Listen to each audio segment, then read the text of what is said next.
మన ప్రభువును మన రక్షకుడైన యేసుక్రీస్తు నామములో మీ అందరికీ కూడా నూతన సంవత్సర శుభాకాంక్షలు తెలియజేస్తూ ఉన్నాను. ప్రభు మిమ్మల్ని దీవించాలని, ఈ నూతన సంవత్సరంలో మీ కుటుంబాన్ని, మీ బిడ్డలను బహుగా సమృద్ధిగా ఆశీర్వదించాలని మనసారా కోరుకుంటూ ఉన్నాను. ఈ సమయంలో పరిశుద్ధ బైబిల్ గ్రంథంలో నుండి దేవుని యొక్క వాక్యాన్ని మనం చదువుకుందాం. యెషయా గ్రంథము 43వ అధ్యాయము 19వ వచనాన్ని నేను మీకు జ్ఞాపకం చేస్తూ ఉన్నాను. ఇదిగో నేను ఒక నూతన క్రియ చేయుచున్నాను, ఇప్పుడు అది మొలుచును, మీరు దాన్ని ఆలోచింపరా? నేను అరణ్యంలో త్రోవ కలగజేయుచున్నాను, ఎడారిలో నదులు పారజేయుచున్నాను. దేవుడు తన పరిశుద్ధ వాక్యం మన కొరకు దీవించునుగాక. ప్రభునందు ప్రియులారా, ఈ నూతన సంవత్సరంలో దేవుడు ఒక అద్భుతమైనటువంటి కార్యమును జరిగిస్తానని తెలియజేస్తూ ఉన్నారు. యెషయా ప్రవక్త ద్వారా దేవుడు అనేకమైన సంగతులు మనకు బోధిస్తూ ఉన్నారు. యెషయా గ్రంథాన్ని మినీ బైబిల్ గ్రంథం అని పిలుస్తారు. పరిశుద్ధ బైబిల్ గ్రంథంలో 2 భాగాలు ఉన్నట్లుగా పాత నిబంధన, క్రొత్త నిబంధన ఏ విధంగా డివైడ్ చేయబడిందో, యెషయా గ్రంథంలో కూడా మొదటి అధ్యాయం నుండి 39 అధ్యాయాల వరకు ఉన్న దాన్ని పాత నిబంధనగాను, 40వ వచనం నుండి 66 వరకు ఉన్నటువంటి 27 పుస్తకాలను క్రొత్త నిబంధనగాను విభజించారు. బైబిల్ పండితులు తెలియచేస్తున్నదేమనగా యెషయా గ్రంథాన్ని మినీ బైబిల్ అని పిలుస్తారు. దేవుని బిడ్డలారా, అనేకమైన సత్యాలు యెషయా ప్రవక్త ద్వారా దేవుడు మనకు తెలియజేస్తా ఉన్నారు. యెషయా అనే మాటకు అర్థం ఏమిటంటే యెహోవా నా రక్షణ. The Lord is my salvation. యెహోవా నా రక్షణ. యెహోవా రక్షించేటువంటి దేవుడు అని విశ్వసించాడు. యెషయాను దేవుడు ఒక ప్రవక్తగా ఏర్పాటు చేసుకున్నాడు. యెషయాను దేవుడు మరి అద్భుతంగా వాడుకున్నాడు. మరి దేవాది దేవుడు ఒక్కొక్కరి పట్ల ఒక్కొక్క ఉన్నతమైన ఉద్దేశాలు కలిగి ఉంటారు. దేవుని వాక్యం వింటున్న ప్రియ సహోదరి సహోదరులారా, 2023 సంవత్సరం గతించిపోయింది. ఎన్నో సమస్యల గుండా, ఎన్నో వ్యాధుల గుండా, ఎన్నో అనారోగ్యాల గుండా మనం ప్రయాణం చేసి ఉంటాం. కానీ రకరకాలైనటువంటి పరిస్థితులు గుండా, అనుకోని పరిస్థితులు, ఊహించినటువంటి సంఘటనలు జరిగి ఉంటాయి. కానీ దేవుని వాక్యం బోధిస్తూ ఉంది, ఈ 2024వ సంవత్సరంలో దేవుడు నీ కుటుంబంలో, నీ జీవితంలో, నీ సంఘ జీవితంలో, వ్యక్తిగత జీవితంలో ఒక నూతన క్రియ చేస్తున్నానంటున్నారు. మీరు చూసినట్లయితే ఇదిగో నేను ఒక నూతన క్రియ చేయుచున్నాను. పరిశుద్ధ బైబిల్ గ్రంథం అనేది వర్తమాన, భూత, భవిష్యత్ కాలాలకు సంబంధించింది. Present tense, past tense and future tense. Tenses మనం నేర్చుకున్నట్లయితే జరిగిపోయిన కాలము, జరుగుచున్న కాలము, జరగబోచున్న కాలం. అంటే పాస్ట్ టెన్స్ జరిగిపోయినటువంటి వాటన్నిటిని కూడా మనం తెలియజేస్తూ ఉంటుంది. మరి ప్రజెంట్ టెన్స్ అంటే ప్రస్తుతం జరుగుతున్నటువంటి వాటిని గురించి తెలియజేస్తూ ఉంది. ఫ్యూచర్ టెన్స్ అంటే జరగబోయే దాని గురించి తెలియజేస్తూ ఉంది. దాన్ని వర్తమాన, భూత, భవిష్యత్ కాలాలకు సంబంధించినటువంటిది. పరిశుద్ధ బైబిల్ గ్రంథంలో ఈ మాట, ఇదిగో నేను ఒక నూతన క్రియ చేయుచున్నాను అనేటువంటి మాట, ఇదిగో నేను ఒక నూతన క్రియ చేసి ఉన్నాను, ఇదిగో నేను ఒక నూతన క్రియ చేయబోచున్నాను అని 3 రకాలుగా దీన్ని మనం అభివర్ణించవచ్చు. యేసుక్రీస్తు ప్రభువారు చెప్పారు, మీరు అడుగునదల్లా పొంది ఉన్నారని నమ్మండి అని ప్రభు చెప్పారు. మీరు అడుగు ప్రతిదీ కూడా అడుగుడి మీకు ఇవ్వబడును, వెదకుడి మీకు దొరుకును, తట్టుడి మీకు తెరవబడును అని చెప్తూ ఆయన అడుగు ప్రతిదీ కూడా మీరు పొంది ఉన్నట్లుగా మీరు విశ్వసించండి అని ప్రభు చెప్పారు. అచంచలమైనటువంటి విశ్వాసం అనేటువంటిది మనకు అవసరమై ఉంటుంది. వాక్యం అంటే నా ప్రియ సహోదరి సహోదరుడా, ఈ 2024 సంవత్సరం, ఈ నూతన సంవత్సరం దేవుడు నీకు ఒక బహుమానంగా అనుగ్రహించాడు. ఈ నూతన సంవత్సరంలో నీవు దేవునికి మహిమకరంగా, దేవుని చిత్తానుసారంగా, దేవుని సంతోషపెట్టే వ్యక్తిగా జీవించటమే దేవునికి నీవు ఇచ్చేటువంటి బహుమానం అనేటువంటిది ఆలోచన చేసుకోవాలి. దేవుని యొక్క వాక్యంలో మనం చూసినప్పుడు యెషయా గ్రంథం 43వ అధ్యాయం 18వ వచనం, మునుపటి వాటిని జ్ఞాపకము చేసుకొనకుడి, పూర్వకాలపు సంగతులను తలంచుకొనకుడి. మునుపటి వాటిని జ్ఞాపకం చేసుకొనకుడి అని దేవుని వాక్యం బోధిస్తూ ఉంటుంది. దేవుని బిడ్డలారా, 2023 సంవత్సరంలో నీ జీవితంలో జరిగినటువంటి రకరకాలైనటువంటి వ్యతిరేకమైన పరిస్థితులు, చేదు జ్ఞాపకాలు, కొన్ని తీపి జ్ఞాపకాలు ఉంటాయి, కొన్ని చేదు జ్ఞాపకాలు ఉంటాయి. స్నేహితులు మోసం చేసినప్పుడు, నమ్మిన వారు మోసం చేసినప్పుడు, నమ్మిన వారు నట్టేట ముంచినప్పుడు, బంధువులే నేను దూరం చేసినప్పుడు, నీ బంధువులు నీ మీద కొట్లాడినప్పుడు, నువ్వు అనుకున్న స్నేహితులే నిన్ను దూరం పెట్టినప్పుడు, హేళన చేసినప్పుడు, తక్కువగా చూసినప్పుడు, దేవుని బిడ్డ రకరకాలైన పరిస్థితులు కూడా నువ్వు ప్రయాణం చేస్తుంటావు.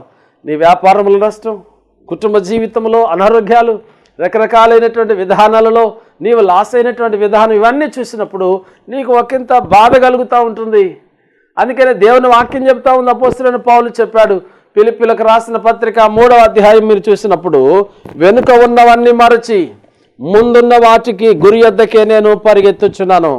దేవుని బిడ్డలారా, ఈ నూతన సంవత్సరం నువ్వు ఆశీర్వదించబడాలంటే, ఈ నూతన సంవత్సరంలో నువ్వు దీవించబడాలంటే తప్పనిసరిగా నువ్వు తెలుసుకోవాల్సినటువంటిది ఏంటంటే, గురి యొద్దకే నువ్వు పరిగెత్తేటువంటి బిడ్డగా ఉండాలి. ఫిలిప్పీయులకు రాసిన పత్రిక 3వ అధ్యాయము 13వ వాక్యం 2వ భాగం, వెనుక ఉన్నవన్నీ మరచి ముందున్న వాటి కొరకై వేగిరపడుచు క్రీస్తు యేసునందు దేవుని ఉన్నతమైన పిలుపు కలుగు బహుమానం పొందవలనని గురి యొద్దకే పరిగెత్తుచున్నాను.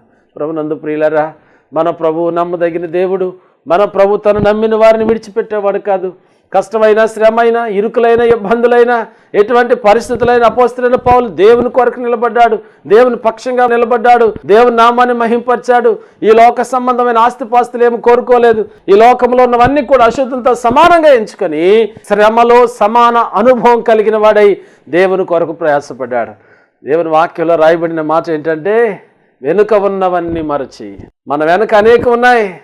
యేసుక్రీస్తు ప్రభువారు ఈ లోకంలో ఉన్నప్పుడు నేను శిలువ మరణం పొందబోతున్నానని ప్రభు విపులంగా శిష్యులైనటువంటి వారికి చెప్పారు. అప్పుడు యేసు ప్రభువారి శిష్యులు అందరిలో మొదటి వాడని పిలువబడినటువంటి సీమోను పేతురు ఇలా చెప్పాడు. ఏమన్నాడంటే, ప్రభువా, నువ్వు శిలువ మరణం పొందడానికి వీల్లేదు, శిలువకి ఎక్కడానికి వీల్లేదు అని ప్రభువుని అడ్డగించాడు. అప్పుడు ప్రభు అన్నాడు, సాతానా నా వెనక్కు పో అని చెప్పారు. అంటే నీ వెనక ఎవరున్నారు? సాతానుడు ఉండాలి. సాతాను నీ ముందుంటున్నాడు. సమస్యలు తీసుకొచ్చేవాడు, కష్టాలు తెచ్చేవాడు, అనారోగ్యాలు తెచ్చేవాడు, లోకాన్ని తల్లకిందులు చేసేవాడు, లోకాన్ని అడవిగా మార్చినటువంటి వాడు, దురాత్మల సమూహానికి అధ్యక్షుడు వాడు. ప్రభు చెప్పారు, సాతానా నా వెనక్కు పో అంటే సీమోను పేతురు సాతానుడు అని కాదు, అక్కడ సీమోను పేతురులో ఉన్నటువంటి వాడు. అప్పుడప్పుడు మన పిల్లలందరూ మంచిగా ఉంటారు, ఇంట్లో కూడా హస్బెండ్స్ కూడా చాలా మంచిగా ఉంటారు. ఈరోజు ఏం వండుకోవాలని మీరు అడిగారు అనుకోండి, నీళ్ళు వేసి పెట్టినా మేము తింటామంటారు.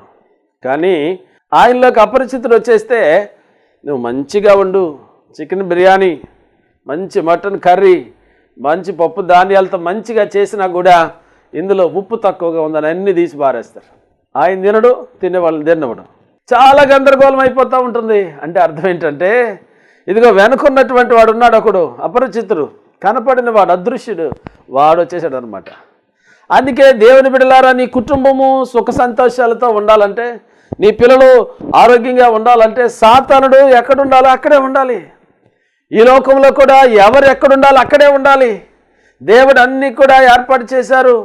నీ కుటుంబ జీవితం నువ్వు ఎక్కడుండాలో అక్కడే ఉండాలి. ఎవరు అద్దుల్లో వాళ్ళు ఉండాలి. ఎవరి పరిస్థితుల్లో వాళ్ళు ఉంటే వాళ్ళకే మంచిది. కొన్నిసార్లే దేవుడు చేయమన్నటువంటి పనిని మనం చేయకుండా దేవుడిచ్చిన బాధ్యతను విడిచిపెట్టి రకరకాలుగా జీవిస్తూ ఉంటాం. దేవుని యొక్క చిత్తానుసారంగా నువ్వు జీవించాలని 2024వ సంవత్సరాన్ని దేవుడు నీకు అనుగ్రహించాడన్న విషయాన్ని గుర్తుంచుకోవాలి. ఈ సంవత్సరం నువ్వు ఆశీర్వాదకరంగా జీవించాలంటే, నీ బిడ్డలు దీవెనకరంగా ఉండాలనంటే దేవుని వాక్యం చెప్తా ఉంది, మునుపుటి వాటిని జ్ఞాపకం చేసుకొనొకటి. జీవితంలో కొన్ని సంఘటనలు మర్చిపోవాలి. మతిమరుపు అనేది కూడా దేవుడిచ్చిన వరం. కొంతమంది మీద ఉన్న ద్వేషం మర్చిపోకపోతే అదే కొన్నిసార్లు అసూయ, ద్వేషము, కలహము, కక్షల కార్పణ్యాలుగా మారిపోయేటువంటి అవకాశం ఉంటుంది. మనం ఆరాధిస్తున్న దేవుడు సజీవుడు, శక్తి కలిగినటువంటి దేవుడు. ఆయన ఒక కులానికి దేవుడు కాదు, ఒక సంఘానికి దేవుడు కాదు, ఒక సహవాసానికి దేవుడు కాదు. మనం ఆరాధిస్తున్నటువంటి దేవుడు ఆయన గొప్ప దేవుడు, అందరికీ దేవుడు, యూనివర్సల్ ఫాదర్, అందరికి కూడా తండ్రి అయినటువంటి వాడు. దేవుని యొక్క వాక్యాన్ని మనం చూసినప్పుడు మునుపటి వాటిని జ్ఞాపకం చేసుకొనొకడి, పూర్వకాలపు సంగతులను జ్ఞాపకం చేసుకొనొకడి, మీ మనసునకు తెచ్చుకొనొకడి, తలంచుకొనొకడి అంటున్నాడు. ఎప్పుడు కూడా జరిగిపోయిన సంఘటనల గురించి ఏడుస్తూ ఉంటాం. ఎప్పుడు కూడా జరిగిపోయినటువంటి వాటిని గురించి నువ్వు ఏడుస్తూ ఉంటే లోకం అనుకుంటూ ఉంటుంది, ఇంకా ఎప్పుడు కూడా ఇదిగా వీళ్ళు ఇంతే, ఈ ఏడుపు గొట్టు మొఖాలు వేసుకుని ఉంటారంటారు. దేవుని బిడ్డ, దేవుని వాక్యం బోధిస్తూ ఉంది. ఫిలిప్పీయులకు రాసిన పత్రికలో క్రైస్తవ బిడ్డలు ఎలా ఉండాలి, రక్షించబడిన బిడ్డలు ఎలా ఉండాలో తెలియజేస్తూ ఇక్కడ ఉన్న సంఘానికి చెప్తా ఉన్నాడు. 4వ అధ్యాయము 4వ వచనం, ఎల్లప్పుడూ ప్రభువునందు ఆనందించుడి, మరల చెప్పుచున్నాను ఆనందించండి. కాబట్టి ఈ నూతన సంవత్సరంలో నీవు ఆనందించాలని, నీ కుటుంబము ఆనందించాలని, నీ బిడ్డలు సంతోషంగా ఉండాలనేటువంటిదే దేవుని యొక్క కార్యం. దేవుని యొక్క ఆశీర్వాదాలు ప్రభు నీకు అనుగ్రహించేవాడై ఉంటున్నాడు. కాబట్టి ప్రియ సహోదరులరా, వెనుక ఉన్నవన్నీ మరచి ముందున్న వాటి కొరకు ఈ 2024 సంవత్సరంలో నువ్వేం ఆశిస్తున్నావు? నీ ముందున్న సవాళ్ళు ఏంటి? నీ ముందున్న పరిస్థితులు ఏమిటి? నీ ముందున్నటువంటి ఇబ్బందులు ఏమిటి? నువ్వు ఎదుర్కోవలసినటువంటి కష్టాలు ఏమిటి? సమస్యలు ఏమిటి అనేటువంటి ఒకసారి నువ్వు ఆలోచన చేసుకుని, ఏ విధంగా నేను ముందుకు పోతే దీన్ని నేను రీచ్ అవ్వగలను, నా గోల్ ఏ విధంగా రీచ్ అవ్వగలను, నా స్టడీలో ఏ విధంగా ముందుకెళ్ళగలను, నా ఉద్యోగంలో నేను ఏ విధంగా ప్రమోషన్ సంపాదించుకోగలను అనేటువంటిది నువ్వు ఆలోచన చేయాలి తప్ప వెనుక ఉన్న వాటిని గురించి, జరిగిపోయినటువంటి వాటి గురించి, రకరకాలైనటువంటి వాటి గురించి నువ్వు ఆలోచించడం దేవుడికే మాత్రం కూడా ఇష్టం లేదు. అందుకే ప్రభు చెప్తా ఉన్నారు, నీకు ఒక వాగ్దానంతో కూడిన సందేశం ద్వారా దేవుడు నీతో మాట్లాడుతూ ఉన్నాడు. I will do new thing in your life. ఇదిగో దేవుడు నీ జీవితంలో ఒక నూతన క్రియ చేస్తూ ఉన్నారు. దేవుళ్ళరా, దేవుడు సహాయం చేసేటువంటి వాడు. గాడ్ హ్యాస్ డన్, దేవుడు చేశాడు. God will doing a great things for your life. నీ కుటుంబంలో దేవుడు గొప్ప కార్యములు చేసేటువంటి వాడుగా ఉన్నాడు. అందుకని దేవుని యొక్క వాక్యం మనకు బోధిస్తూ ఉంటుంది. మనం ఆరాధిస్తున్న దేవుడు గొప్ప దేవుడు. ఎప్పుడు గొప్ప గొప్ప కార్యాలు చేస్తాడు. గొప్ప దేవుడిని ఎరిగినటువంటి నీవు గొప్ప కార్యాలు చేయడానికి సంసిద్ధుడు కావాలి. దేవుని వాక్యం వింటున్న దేవుని బిడ్డలారా, శిష్యులైనటువంటి వారు దేవుని యొక్క ఆజ్ఞను వారు మీరలేదు. దేవుడిచ్చిన గొప్ప ఆజ్ఞ, గ్రేట్ కమిషన్ ఏమిటది? సర్వలోకములకు వెళ్ళండి, సర్వ సృష్టికి సువార్తను ప్రకటించండి. 2024 సంవత్సరంలో నూతన ప్రాంతాలకు వెళ్ళి సేవ చేసే విధంగా, సువార్త లేని చోట సువార్తను ప్రకటించేటువంటి బిడ్డగా, సంఘము లేని చోట సంఘాలు నిర్మించేటువంటి బిడ్డగా, నశించిపోతున్నటువంటి ఆత్మలను ప్రభు దగ్గరికి నడిపించేటువంటి భారము, బాధ్యతను ముందుకు వెళ్ళాలి. సత్క్రైస్తవ సంఘము చేయవలసినటువంటి పని అది. కాబట్టి దేవుని బిడ్డలారా, అప్పుడే దేవుని ఆశీర్వాదాలు నీకు వస్తాయి. అందుకే పౌలు అన్నాడు, అయ్యో సువార్త ప్రకటించిన యెడల నాకు శ్రమ, నేను ఇష్టపడి ప్రకటించిన యెడల దేవుడు జీతము నాకు అనుగ్రహిస్తాడు. అది ఏ సహాయమైనప్పటికీ సరే, అది ఏ హెల్ప్ అయినప్పటికీ సరే, జ్యోతిర్మయుడగు దేవుని యొద్ద నుండే శ్రేష్టమైన ప్రతి ఈవి నీకు వస్తూ ఉందనే విషయాన్ని గుర్తుంచుకోవాలి. దేవుడిచ్చిన అన్ని దిగమింగ్ ఇంట్లో కూర్చుంటే నీకు ఏ విధమైన ఆశీర్వాదాలు వస్తాయి? ఏ విధమైన ఆశీర్వాదాలు రావు. కాబట్టి దేవుని కొరకు మండేటువంటి సేవకుడిగా, దేవుని కొరకు మండించబడేటువంటి విశ్వాసిగా, దేవుని కొరకు ముందుకు సాగేటువంటి వ్యక్తిగా నువ్వు ఉండాలని దేవుని యొక్క వాక్యం ద్వారా హెచ్చరించబడతా ఉన్నాం. మిమ్మల్ని బలపరచడానికి, మిమ్మల్ని సరిచేయడానికి, నిన్ను ప్రోత్సహించడానికే ఈ సందేశాలు ప్రభు ఏర్పాటు చేశారు. కాబట్టి నా ప్రియమైన సహోదరుడా, ఇదిగో దేవుడు నీ జీవితంలో ఒక అద్భుతమైన కార్యములు చేయబోతా ఉన్నాడు. ఈ 2024 సంవత్సరం దీవెనకరమైన సంవత్సరంగా, ఆశీర్వాదకరమైన సంవత్సరంగా, అద్భుతాలు జరిగే సంవత్సరంగా, మహత్కార్యములు జరిగే సంవత్సరంగా దేవుడు చేయబోతా ఉన్నాడు అనే విషయాన్ని నీకు తెలియజేస్తూ ఉన్నారు. దేవుని మాటలను మనం జ్ఞాపకం చేసుకుంటున్నాం. సాతానుడు ఎప్పుడు వెనకే ఉండాలి. మరొక పర్యాయం, వారి శత్రువులు వారి వెనుకకు మళ్ళీరని వాక్యంలో రాయబడింది. కీర్తనాకారుడు రాస్తూ అన్నాడు, శత్రువులు ఎప్పుడు ఎక్కడుంటారు? వెనకే ఉండాలి. శత్రువుల కంటే దేవుడు నిన్ను హెచ్చించేటువంటి దేవుడు, నీ పితరుల కంటే దేవుడు నిన్ను హెచ్చించేటువంటి దేవుడు. నీ దేవుడు సజీవుడు, శక్తి కలిగినటువంటి దేవుడు. దేవుని వాక్యం వింటున్న నా ప్రియ సహోదరుడా, సహోదరి, పరిశుద్ధ బైబిల్ గ్రంథంలో రాయబడింది. దేవుని బిడ్డలారా, మరణమును గురించి రాయబడింది. మరణమును, దాని యొక్క విధానమును గురించి రాస్తూ పౌలు అంటాడు, మరణము అనే శత్రువు గురించి మాట్లాడుతూ ఉంటాడు. మరణం అనేది మానవునికి శత్రువు. దేవుని బిడ్డలారా, ఆ మరణమును జయించిన వాడు యేసుక్రీస్తు ప్రభువారు. మరణ బలం కలిగిన అపవాదిని అనగదొక్కేటువంటి వాడు, నీ కాళ్ళ కింద ఉంచి శీఘ్రంగా తొక్కించేటువంటి దేవుడు ఆయన. కాబట్టి నీ వెనుక ఉండవలసినవి అవి. నీ శత్రువులు వెనుక ఉన్నారు. దేవుని బిడ్డలారా, సాతానుడు నీ వెనక ఉన్నాడు. మరణము నీ వెనక ఉన్నది. దేవుని బిడ్డలారా, చేదు జ్ఞాపకాలు నీ వెనక ఉన్నాయి. గత సంవత్సర కాలంలో నువ్వు ఎదుర్కొంటున్నటువంటి అప్పుల ఊబిలో కూరుకుపోయినటువంటి విధానము, రకరకాలైనటువంటి పరిస్థితులు, ఇవన్నీ కూడా నిస్పృహలు, నిరాశ. దేవుణ్ణి నమ్ముకున్నాను కానీ ఏంటి నాకు ఇది, ఎదుగు బొదుగులేనటువంటి జీవితం, ఇలాంటి తలంపులతో ఒకవేళ నువ్వు ఉన్నవేమో నాకు తెలియదు. కానీ ప్రభు నీతో మాట్లాడుతూ ఉన్నారు. నీ వీధి నాన్న ఇలా ప్రార్థన చేయాల్సిన వ్యక్తివై ఉంటున్నా, ప్రభువా ఒక అద్భుత కార్యం జరిగించి నా జీవితంలో ఉన్న ఈ సమస్యలన్నిటి నుంచి కూడా నాకు విడుదల ప్రభువా అని నువ్వు ప్రార్థన చేయగలిగితే దేవుడు నీ మొర్ర ఆలకిస్తారు. ప్రభు నీ ప్రార్థన వింటాడు. నీ కుటుంబంలో ఒక అద్భుత కార్యాన్ని చేయడానికి, నీ బిడ్డల జీవితంలో అద్భుతాలు సృష్టించడానికి, నీ ఉద్యోగంలో అద్భుత కార్యములు చేయడానికి దేవుడు సంసిద్ధుడుగా ఉన్నాడు. మరి నీవు సంసిద్ధంగా ఉన్నావా? దేవుని నమ్ముతున్నావా? దేవుని వాక్యాలను నమ్ముతున్నావా? దేవుని వాగ్దానాలు నమ్ముతున్నావా? ఒక్కసారి నువ్వు ఆలోచన చేయాల్సిన వ్యక్తిగా ఉంటున్నావు. కాబట్టి ప్రభునందు ప్రియులారా, కీర్తనల గ్రంథము 11వ వచనం. సంవత్సరమును నీ దయా కిరీటము నాకు ధరింపచేసి ఉన్నావు. చాలా మంది చదివేటప్పుడు సంవత్సరం అనే దయా కిరీటం అని చదువుతూ ఉంటారు. ఉన్నది ఉన్నట్టుగా చదవాలి. బైబిల్లో ఒక అక్షరము కానీ పొళ్ళు కానీ తప్పిపోవడానికి వీలు లేదని వాక్యం బోధిస్తూ ఉంది. ఒకవేళ మనం అలా మార్చేస్తే బైబిల్లో ఉన్న శాపాలన్నీ కూడా వస్తాయని ఉంది. కాబట్టి ఉన్నది ఉన్నట్టుగా ప్రజెంట్ చేయాలి. కాబట్టి ప్రియులరా, సంవత్సరమును నీ దయా కిరీటమును నాకు ధరింపచేసి ఉన్నావు. దేవుని బిడ్డలారా, సంవత్సరముతో పాటు దేవుని దయా కిరీటాన్ని దేవుడు నీకు అనుగ్రహిస్తా ఉన్నా. దేవుని వాక్యం బోధిస్తుంది, దేవుని దయ ఈ లోకంలో నువ్వు బ్రతుకున్నావంటే, సజీవ లెక్కలో ఉన్నావంటే, కరోనా వచ్చి అనేక మంది చనిపోయారు, మరలా రకరకాల వైరస్ వస్తుంది, రకరకాలైన పరిస్థితులు వస్తూ ఉన్నాయి, రకరకాలైన విధానాలు వస్తూ ఉన్నాయి. కానీ దేవుడు ఇంకా నిన్ను సజీవ లెక్కలో ఉంచాడు.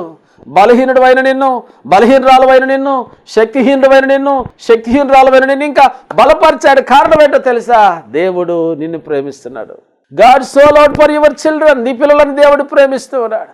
నా ప్రియమైన సహోదరి సహోదరుడా, దేవుని యొక్క వాక్యం బోధిస్తూ ఉంది.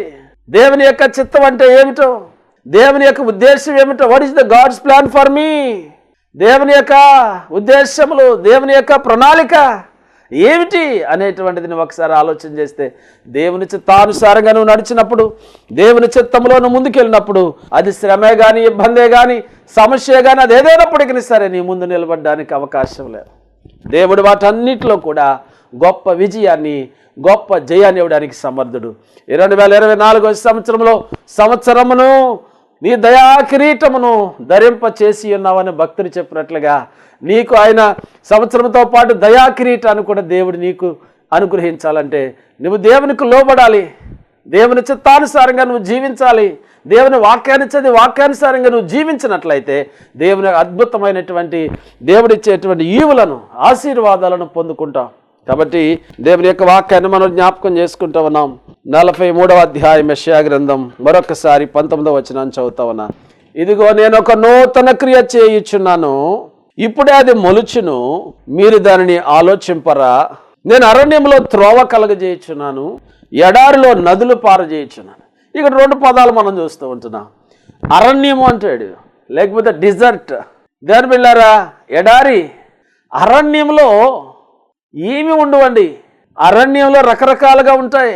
కేకారణ్యం, గాఢాంధకారం ఉంటుంది, చీకటి ఉంటుంది. అరణ్యంలో ఎప్పుడు కూడా నిశ్శబ్దం ఉంటుంది. అనేక మంది జీవితాలు ఆలోచన చేసినప్పుడు అరణ్య రోదన, కేకారణ్యముగా ఉన్నటువంటి సమస్యలు, అరణ్యంలో ఎవరు కూడా పలకరించరు. అరణ్యంలో ఉండేటువంటివి క్రూర మృగాలు, యానిమల్స్ ఉంటాయి, రకరకాలైనటువంటి క్రిమికీటకాలు ఉంటాయి, ఇన్సెక్ట్స్ ఉంటాయి, రకరకాలైనటువంటివి ఉంటాయి. నెమ్మది లేని జీవితం, సంతోషం లేని జీవితం, సమాధానం లేని జీవితం, ఒంటరితనం. ఒకవేళ ఈ లోకంలో నేనే మంచివాడిని, నేనే మంచిదా, నీకు అందరూ కూడా మంచివాళ్ళు కాదనుకుని ఒకవేళ నువ్వు ఒంటరిగా బ్రతుకుతున్నావేమో. లేదు లేదు, ఒంటరిగా రోడ్డు పక్కనే ఉంది ఒక అంజూరపు చెట్టు. దేవుడు దాన్ని శపించాడు. నేను ఇండిపెండెంట్ అనుకుంటున్నావు నీవు. మనము డిపెండెంట్గా ఉండాలి. దేవుని మీద ఆధారపడే వ్యక్తులుగా ఉండాలి, స్వతంత్రులుగా కాదు. దేవుని చిత్తము చేసేటువంటి వారిగా ఉన్నప్పుడే దేవుని ఆశీర్వాదాలు మనకు వస్తాయి.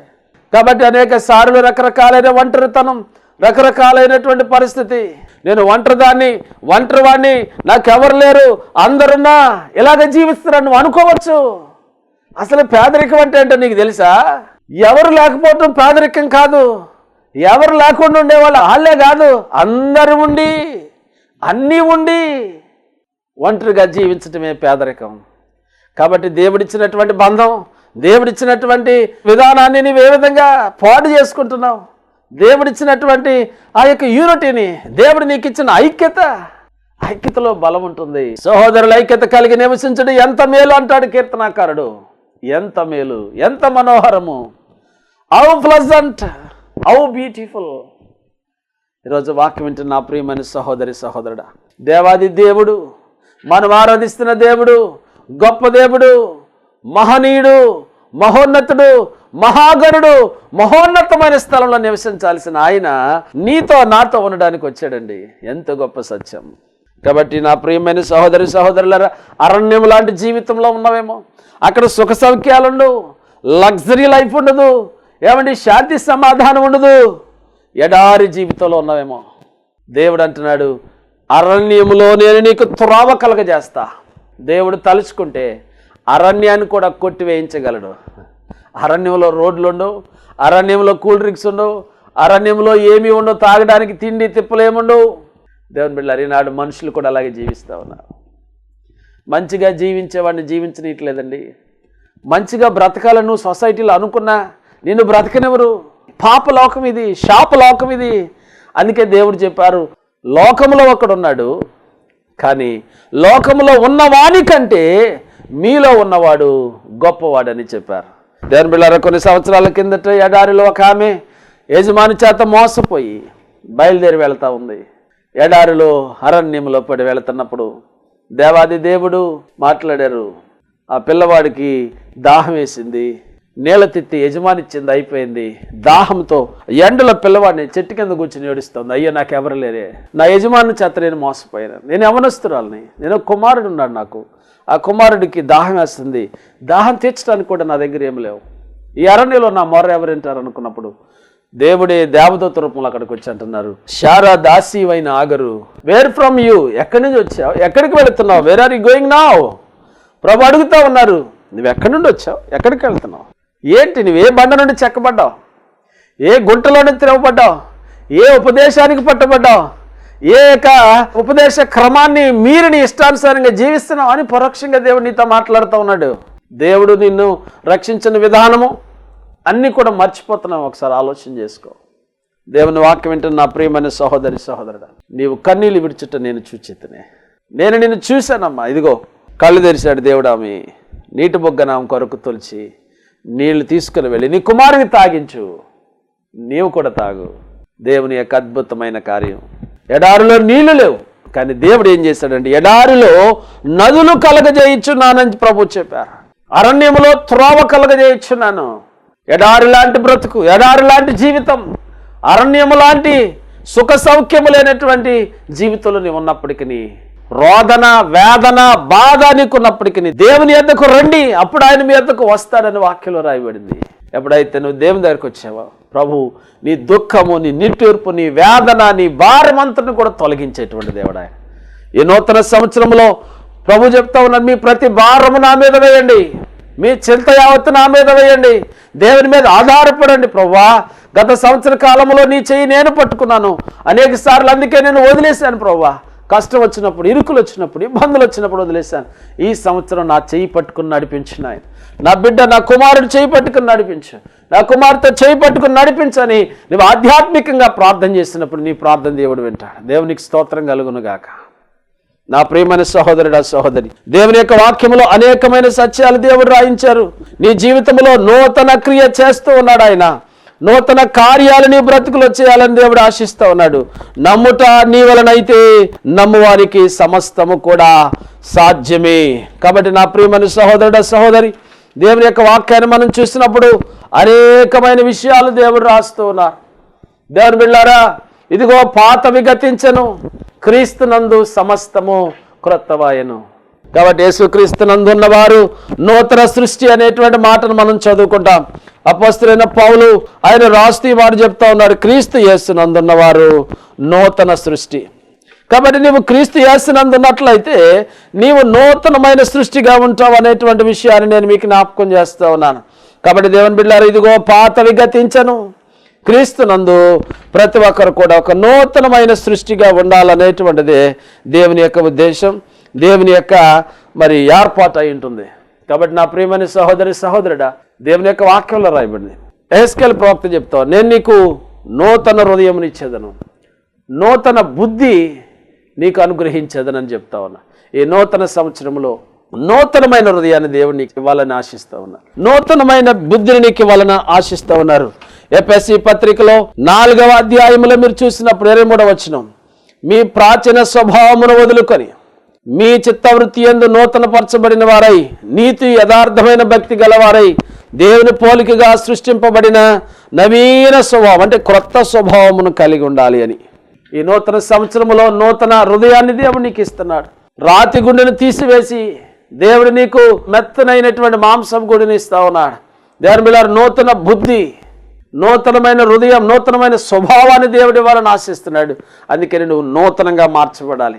ఒక నూతనమైన వ్యక్తిగా నువ్వు మార్చబడినప్పుడు దేవాది దేవుడు నిన్ను ఆశీర్వదించేటువంటి దేవుడు. ఇంకా నువ్వు మారు మనసు పొందకుండా ఉన్నట్లయితే తిరిగి మారు మనసు పొందడానికి కొత్త మనసును దేవుడు నీకు ఇవ్వబోతా ఉన్నాడు. ఈ నూతన సంవత్సరంలో దేవుని వాక్యం వింటున్న సహోదరి సహోదరుడా, ప్రభు అంటున్నారు, ఇదిగో నేను ఒక నూతన క్రియ చేయుచున్నాను. నీ జీవితంలో నూతనమైన కార్యం జరిగించాలని, ఒక నూతనమైన ఆశీర్వాదం, ఒక నూతనమైన దీవెన, ఒక నూతనమైన సంతోషం నీ కుటుంబంలో. ఒకవేళ బిడ్డలు లేకుండా నువ్వు ఉన్నట్లయితే నీకు బిడ్డలను అనుగ్రహించడం ద్వారా, నీకు సంతానం ప్రాప్తి దయచేయటం ద్వారా నీ కుటుంబంలో సంతోషాన్ని దేవుడు ఇవ్వబోతా ఉన్నాడు. ఒకవేళ వివాహాలు నీకు లేట్ అయితే ఒక వివాహం జరుగుట ద్వారా దేవుడు నీ కుటుంబంలో వివాహాలు జరిగించబోతా ఉన్నాడు. ఒకవేళ నువ్వు అనారోగ్యంగా పడక మీద ఉంటే తిరిగి దేవుడు పక్షవాయువు కలిగిన వాడిని ఏ విధంగా లేవనెత్తాడో నిన్ను లేవనెత్తబోతా ఉన్నాడు. నీ తండ్రిని, నీ భర్త, నీ కుటుంబాన్ని ఆశీర్వదించి నీ జీవితంలో అద్భుతాలు చేసేటువంటి దేవుడు గుణ. కాబట్టి నా ప్రియమైన సహోదరుడా సహోదరి, దేవుని యొద్దకు నువ్వు రాగలిగితే, దేవుని సన్నిధికి వెళ్ళగలిగితే, దేవుని వాక్యాన్ని వినగలిగితే, దేవుని మాటల ద్వారా దేవుడు నిన్ను బలపరిచేవాడై ఉన్నాడు. ఎందుకంటే ఆయన గొప్ప దేవుడు. నువ్వు కూర్చున్న ఈ భూమిని, పైనున్న ఆకాశాన్ని, సూర్య చంద్ర నక్షత్రాదులను ఆయన కలగజేసినటువంటి దేవుడు. కాబట్టి దేవుని యొక్క వాక్యపు వెలుగులో ఏ విధానంలో ఉన్నావో, ఏ పరిస్థితులు కూడా ప్రయాణం చేస్తున్నావో నాకు తెలియదు, కానీ మన దేవుడు నమ్మదగినవాడు. వాగ్దానము చేసిన దేవుడు నమ్మదగినవాడు. అనేక మంది ప్రార్థన చేసి దేవుని దగ్గర వాగ్దానాలు పొందుకుంటూ ఉంటారు. కొంతమంది వాగ్దానపు కార్డులు తీస్తూ ఉంటారు, కొంతమంది వాటిని విమర్శిస్తూ ఉంటారు. ఏది ఏమైనప్పటికీ సరే లాటరీ పద్ధతిలో నువ్వు తీయటం కాదు, కానీ నువ్వు చదువుకున్న వాక్యం ఏదైనప్పటికీ సరే ఒకవేళ అది నీకు అనుకూలంగా ఉన్నట్లయితే దేవుని బిడ్డలారా, ఆ వాక్యాన్ని స్వతంత్రించుకోవడానికి బైబిల్లో ఉన్న ప్రతి వాగ్దానం నీ కొరకే అనే విషయాన్ని నువ్వు గుర్తించుకోగలిగితే, డాక్టర్ పాల్ యాంగ్చో అనేటువంటి గొప్ప దైవజనుడు 25 లక్షల మంది సంఘాన్ని కలిగినటువంటి దక్షిణ కొరియాలో అద్భుతమైన సంఘాన్ని స్థాపించి ప్రపంచవ్యాప్తంగా మొదటి సంఘంగా పేరు పొందినటువంటి గొప్ప దైవజనుడు ఒక మాట చెప్పారు. ఆయన మద్రాసు వచ్చినప్పుడు ఆయన చెప్పిన మాట నేను మీకు జ్ఞాపకం చేస్తా ఉన్నా. దేవుని బిడ్డలారా, నేను 2-3 సార్లు ఆయన మీటింగ్కి వెళ్ళాను, ఆయన సాక్షి విన్నాను, ఆయన బుక్స్ కూడా నేను చదివాను. 4వ కోణం అనే పుస్తకాన్ని చదివాను, ఆయన ప్రసంగాలు కూడా చదివాను. దేవుని బిడ్డలారా, జ్ఞాపకం చేస్తా ఉన్నాను. నన్నేమి స్పందింపజేయలేదు, కానీ ఆయన సాక్ష్యం నన్ను బాగా పట్టుకుందనమాట. యవనస్తుడిగా ఉన్నప్పుడు బౌద్ధ మతానికి సంబంధించినటువంటి యవనస్తుడు ఒక చిన్నపిల్ల కొత్త నిబంధన బైబిల్ తీసుకుని వెళ్ళి ఆయనకి ఇచ్చినప్పుడు దాన్ని తిరస్కరించి ఆ ముఖం మీద ఉమ్మేసి ఆమెను తోసేసి రిజెక్ట్ చేశాడు. దేవుని బిడ్డలారా, బ్లడ్ క్యాన్సర్తో బాధపడుతున్నటువంటి ఆ వ్యక్తి, చనిపోవడానికి సావసిద్ధంగా ఉన్నటువంటి వ్యక్తి ఆ సహోదరి ప్రార్థన చేసినప్పుడు, ప్రభువుని గురించి చెప్పినప్పుడు సంతోషంగా విని దేవుని స్వస్థతను పొందుకున్నాడు. చనిపోవలసిన ఆ వ్యక్తిని దేవుడు ఏర్పాటు చేసుకుని ఈ ప్రపంచంలో నిలబెట్టి అనేక సంఘాలకు మాదిరికరంగా ప్రభు వాడుకున్నారు. దేవుని నామమునకు మహిమ కలుగును గాక. ఒక మాట నేను మీకు జ్ఞాపకం చేస్తాను. దేవుని యొక్క వాక్యం వింటున్న నా ప్రియమైన సహోదరుడా సహోదరి, నువ్వు బలహీనురాలువైనా, నువ్వు బలహీనుడివైనా ఆయన నిలబెట్టుటకు శక్తి కలిగినటువంటి దేవుడు. నిన్ను కూడా నిలబెట్టుకొని గొప్ప సేవను ఆయన జరిగించాలని ఆశిస్తూ ఉన్నాడు.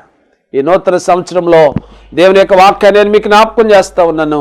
విలాప వాక్యముల గ్రంథం 3వ అధ్యాయంలో మీరు చూసినప్పుడు దేవుని బిడ్డలారా, 22వ వచనం, యెహోవా కృప గలవాడు, ఆయన వాత్సల్యత ఎడతెక్క నిలుచున్నది గనుక మనము నిర్మూలము కాకున్న వారము. అనుదినము నూతనముగా ఆయనకు వాత్సల్యత పుట్టుచున్నది. నువ్వెంతైనా నమ్మదగిన దేవుడు. మనం ఎందుకు నిర్మూలం కాలేదంటే ఆయన కృప కలిగిన దేవుడు. ఆయన కృప నిన్ను ఆవరిస్తూ ఉంది.